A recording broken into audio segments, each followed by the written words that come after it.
Jai Sairam, welcome back to my channel. இன்னைக்கு இந்த பதிவில் வளர்பிறை அஷ்டமியான இன்னைக்கு ஒரு வெற்றிலை பரிகாரத்தை பற்றி தான் இந்த பதிவில் ஷேர் பண்ணுறேன். 8 திக்குகளுக்கும் அதிபதியாக இருக்கக்கூடியவனாகவும் சனீஸ்வர பகவானின் குருவாக இருக்கக்கூடியவராகவும் காவல் காக்கும் கடவுளாக இருக்கக்கூடியவராக இருக்கிறவர் தான் கால பைரவர். அப்படிப்பட்ட கால பைரவருக்கு உகந்த திதியாக அஷ்டமி திதி இருக்கு. தேய்பிறை அஷ்டமியில கால பைரவரை வழிபாடு செய்யும் பொழுது நம்முடைய கஷ்டங்கள் எல்லாமே தேய்ந்து போகும் அப்படின்னு வளர்பிறை அஷ்டமியில் காலபைரவரை வழிபாடு செய்யும் போது அஷ்டலக்ஷ்மிகளின் அருளை பரிபூரணமாக பெற்று செல்வ வளமோடு செழிப்போட வாழ முடியும் அப்படின்னு சொல்லப்படுது. அந்த வகையில் வளர்பிறை அஷ்டமியான இன்று செய்ய வேண்டிய ஒரு வெற்றிலை வழிபாட்டை பற்றி தான் இந்த பதிவில் நான் ஷேர் பண்ணுறேன்.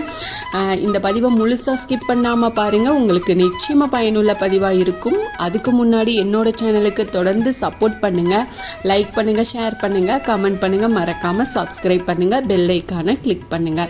நம்முடைய வாழ்க்கையில நமக்கு ஏற்படக்கூடிய பலவிதமான பிரச்சனைக்கு காரணமாக இருக்கக்கூடியவர் அதில் நவகிரகங்கள் அப்படின்னும் அதுலேயும் குறிப்பாக சனீஸ்வர பகவானை சொல்லலாம் அப்படின்னு நம்ம எல்லாருக்குமே தெரியும். அப்படிப்பட்ட சனீஸ்வர பகவானின் குருவாக இருக்கக்கூடிய கால பைரவரை நாம் வழிபாடு செய்யும்போது சனீஸ்வர பகவானின் தாக்கத்திலிருந்து விடுபடுறதோட மற்ற கிரகங்களால் ஏற்படக்கூடிய கஷ்டங்களில் இருந்தும் அவர் நம்மளை காப்பாற்றுவார் அப்படின்னே சொல்லலாங்க. அப்படிப்பட்ட காலபைரவருக்குரிய வளர்பிறை அஷ்டமியில் செய்ய வேண்டிய ஒரு வழிபாடை நாம் பார்க்கலாம். அக்டோபர் மாதம் 29ஆம் தேதி புதன்கிழமையான இன்று வளர்பிறை அஷ்டமி. இன்றைய நாளில் மாலை 6 மணியிலிருந்து இரவு 10 மணிக்குள்ள இந்த வழிபாட்டை நாம் செய்யணும்.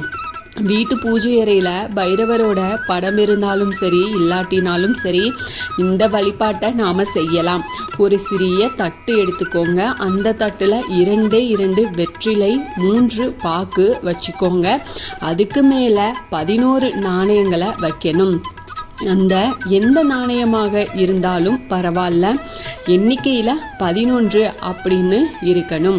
அதுக்கப்புறமா இதுக்கு முன்னாடி ஒரு அகல்விளக்கில் நெய் இல்லைன்னா நல்லெண்ணெய் ஊற்றி பஞ்சுத்திரி போட்டு தீபமேற்றி வச்சுக்கோங்க.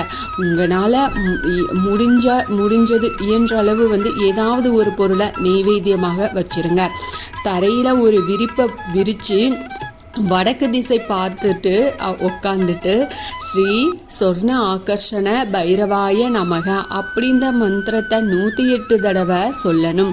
108 முறை சொல்லி முடிச்சதுக்கப்புறமா கற்பூர தீப தூப ஆராதனை காட்டி வழிபாட்டை நிறைவு செஞ்சுக்கோங்க. தூபம் போடும்போது பச்சை கற்பூரம், ஜவ்வாது, ஏலக்காய் இது எல்லாத்தையும் சேர்த்து பயன்படுத்துங்க. இது ரொம்ப நல்லது, விசேஷம். இப்படி வழிபாட்டை நிறைவு செஞ்சதுக்கு அப்புறமா நெய்வேத்தியமாக வச்ச பிரசாதத்தை எடுத்து எல்லாருக்கும் பகிர்ந்து கொடுத்துருங்க. வெற்றிலை பாக்கு நாணயம் அப்படியே இன்னைக்கு இரவு முழுவதும் இருக்கட்டும். மறுநாள் காலையில் தீபம் ஏற்றி வழிபாடு செஞ்சதுக்கு அப்புறமா அந்த நாணயத்தை எடுத்து பணம் வைக்கும் இடத்துல பத்திரமா வச்சுக்கோங்க. இப்படி வளர்பிறை அஷ்டமியில் சொர்ண ஆகர்ஷண பைரவரை வழிபாடு செய்கிறதுனால நமக்கு நல்ல கோடீஸ்வர யோகம் உண்டாகும். அதாவது பண வரவு அதிகரிக்கும், அதில் இருக்கிற தட்டுப்பாடு குறையும். வளர்பிறை அஷ்டமியில் காலபைரவரை வழிபாடு செய்கிறவங்களுக்கு காலபைரவரின் அருளாலும் அஷ்டலக்ஷ்மிகளின் அருளாலும் கோடீஸ்வர யோகம் உண்டாகும். நிச்சயமாக இது உங்களுக்கு நல்ல பலனை கொடுக்கும். பண தட்டுப்பாடோடு இருக்கிறீங்க, நிறைய விரைய செலவு இப்படி இருக்குது அப்படின்ற பட்சத்தில் இந்த எளிமையான இந்த வழிபாடை செஞ்சு பாருங்கள். நிச்சயமாக உங்களுக்கு நல்ல பலன் கிடைக்கும். இந்த பதிவு உங்களுக்கு பயனுள்ள பதிவாக இருக்கும் அப்படின்னு நான் நம்புகிறேன். இதில் ஏதாவது சந்தேகம் இருந்தால் எனக்கு கமெண்ட்டில் கேளுங்க, நான் பதில் சொல்கிறேன். என்னோட சேனலுக்கு தொடர்ந்து சப்போர்ட் பண்ணுங்கள், லைக் பண்ணுங்கள், ஷேர் பண்ணுங்கள், கமெண்ட் பண்ணுங்கள், மறக்காமல் சப்ஸ்கிரைப் பண்ணுங்கள், பெல் ஐகானை கிளிக் பண்ணுங்கள்.